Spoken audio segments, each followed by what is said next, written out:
Desa saat ini telah menjadi titik pembangunan. Jadi kita bicara regulasi dulu, undang-undang desa. Maka ada uang dari APBN nasional masuk ke desa. Sebelumnya kan kabupaten. Sebelumnya lagi di era Pak Harto itu pusat, sentralis. Nah sekarang desa ini punya modal. Jadi ini amanah undang-undang, amanah pembangunan. Desa sebagai titik tumbuh. Jadi uang langsung disalurkan ke sana. Nah ini otomatis adalah peluang. Tapi peluang ini tidak mungkin generate income menjadi pendapatan buat penduduk kalau penduduknya tidak memahami atau tidak mengerti bagaimana menangkap peluang. Modal itu hanya salah satu saja gitu. Uang datang ke perangkat desa, ya, masuk ke rekening desa, bagaimana mengolahnya? Nah, mengolahnya misalnya melalui BUMDes, Badan Usaha Milik Desa. Atau misalnya melalui perangkat-perangkat governance dari desa.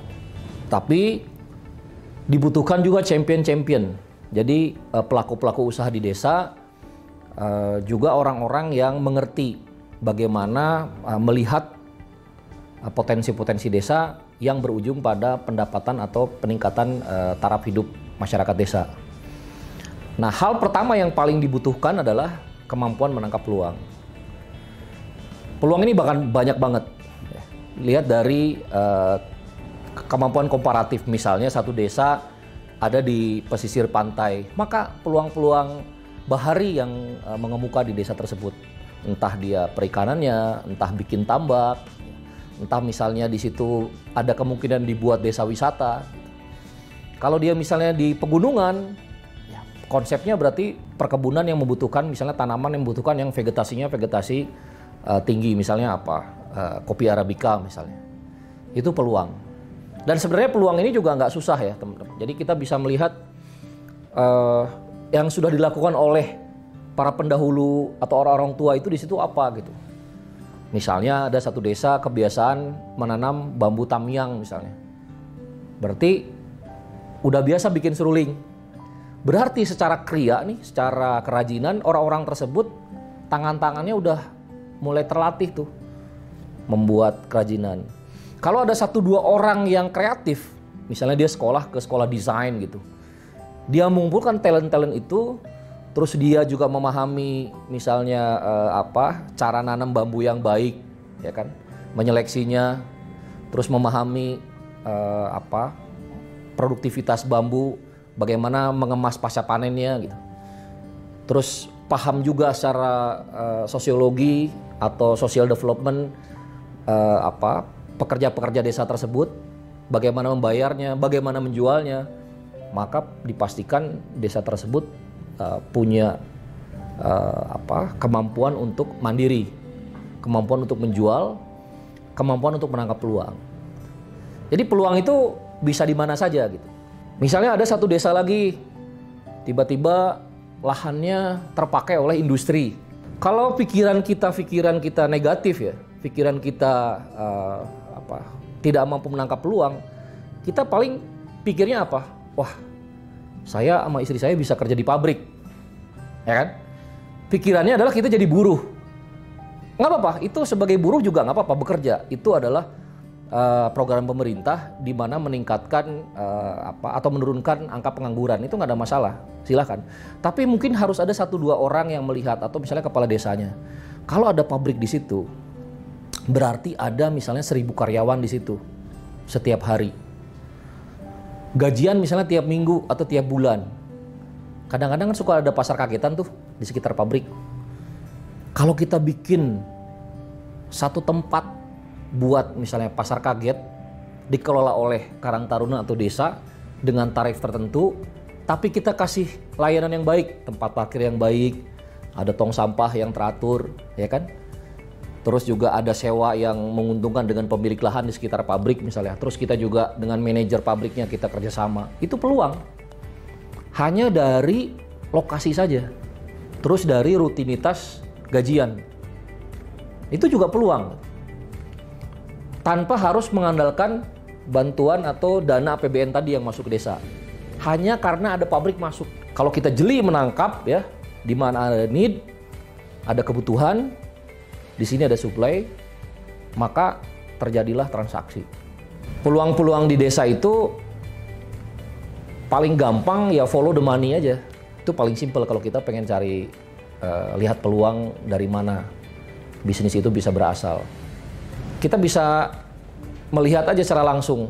Misalnya kita tinggal di sebuah desa, katakanlah nih saya sudah lama di kota, ingin membangun desa nih. Desa saya sendiri. Kebetulan saya desa di Purwakarta yang kebetulan daerah industri. Berarti perputaran uangnya berasal dari industri itu kan. Rata-rata tuh industrinya jadi a part of global chain gitu. Jadi misalnya ada pengusaha Korea, India, dia membuat produk yang untuk dijual di market ekspor. Jadi di Indonesia ini hanya sebagai basis produksi. Bahan baku pun kadang-kadang mereka import juga sebagian gitu.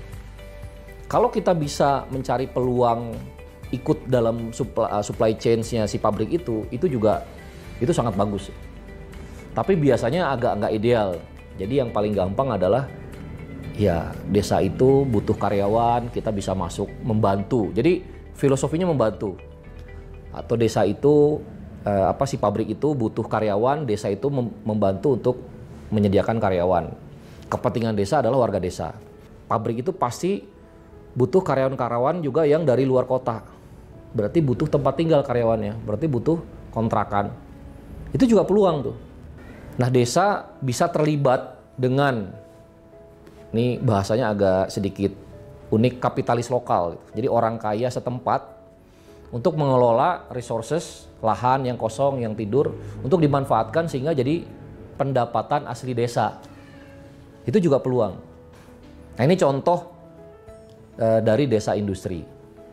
Bagaimana dengan desa wisata? Itu tentu beda lagi. Berarti kapitalis lokalnya mungkin setelah ada daerah wisata, misalnya di daerah Puncak gitu kan, daerah Pangandaran, daerah-daerah yang ada spot-spot wisata, maka industri propertinya di situ sama ya, menyewakan tempat tapi mungkin lebih untuk leisure. Misalnya hotel, ya, guest house. Maka peluang-peluang ini yang bisa diambil. Jadi peluang itu paling gampang adalah ikuti dari mana uangnya datang. Follow the money. Setelah itu kita bikin pohon industrinya nih. Jadi pohon industri itu kayak ini besarnya dari mana nih pokoknya atau bahan baku. Terus kita ada supply chain-nya gitu. Jadi ada ya semacam ada cabang, ada ranting, ada dahannya. Ya mirip pohon. Desa juga bisa jadi eksporter desa nih, bisa ekspor. Contoh misalnya sekarang yang terkenal tuh apa, tahu ya. Tahu susu. Tahu itu bagaimanapun Bandung adalah sentra produksi tahu. Padahal sebenarnya sekarang kedelai itu kita sudah kekurangan karena apa? Konsumsinya tinggi, naik terus. Kebutuhannya orang akan tahu dan tempe karena itu sumber protein yang murah. Orang jadi terbiasa makan tahu. Sementara pasokannya kurang. Artinya apa? Kedelai butuh nih. Kalau kita bisa produksi kedelai, varietasnya sama aja dengan yang diimport dari Amerika sana. Tentu kita kalau harganya bisa sama dengan di sana, artinya kita menang di mana? Di logistik kan. Kalau dari Amerika harus ada biaya import, ada apa kan gitu. Ada biaya transportnya. Kalau di Indonesia atau di Jawa Barat misalnya dikembangin, itu otomatis nggak ada biaya. Itu contoh logika aja. Ada juga misalnya begini prinsipnya. Tahu kalau dikemas pakai plastik kan kayaknya nggak cocok ya gitu ya. Tahu ini kan sesuatu yang ini artisan food, produk kearifan lokal yang dibikin dengan handmade. Kalau kita kemas dengan keranjang bambu gimana nih? Nah itu juga peluang. Jadi tergantung bagaimana desa itu diidentifikasi, apakah dia desa industri, apakah dia desa produksi, ataukah dia desa wisata. Peluang akan datang dari jalannya uang dari mana. Terus aktivitas ekonomi di kota itu memang lebih kompleks ya, lebih lengkap. Nah di desa itu biasanya terbentur dengan utilitas ya. Ada yang akses listriknya belum terpenuhi, airnya biasanya pakai mandiri ya dari sumur gitu kan. Kadang-kadang ada yang masih menggunakan sungai, danau untuk kebutuhan MCK misalnya. Nah, kalau kita sebagai pengusaha atau orang yang punya mentalitas pengusaha, itu harus menemukan peluang di antara itu. Yang paling gampang logikanya adalah kalau kita di kota, kita kalau misalnya mau bangun jalan nih, kita harus punya teknologi aspal ya. Karena kebutuhan di kota itu orang sudah tinggi gitu. Di desa kalau kita jualan batu aja nih, buat ngeplur jalan, itu pasti udah laku. Artinya, entry barrier berbisnis di desa itu jauh lebih mudah. Itu satu ya. Yang kedua, kalau kita mau bisnis, misalnya transportasi, orang-orang kota itu pasti lebih jelimet. Udah terbiasa ya pakai angkot yang enak, ada full musik gitu. Kalau angkutan pedesaan itu nggak harus begitu, pasti juga orang sudah terpenuhi kebutuhan dia karena kebutuhan dia untuk berpindah. Nah makanya kalau kita punya kemampuan yang agak general gitu ya, nggak spesifik, itu di desa kita bisa lebih sustain, kita bisa lebih bertahan. Itu dari sisi peluang bisnis. Jadi saingan bisnis di desa itu jauh lebih sedikit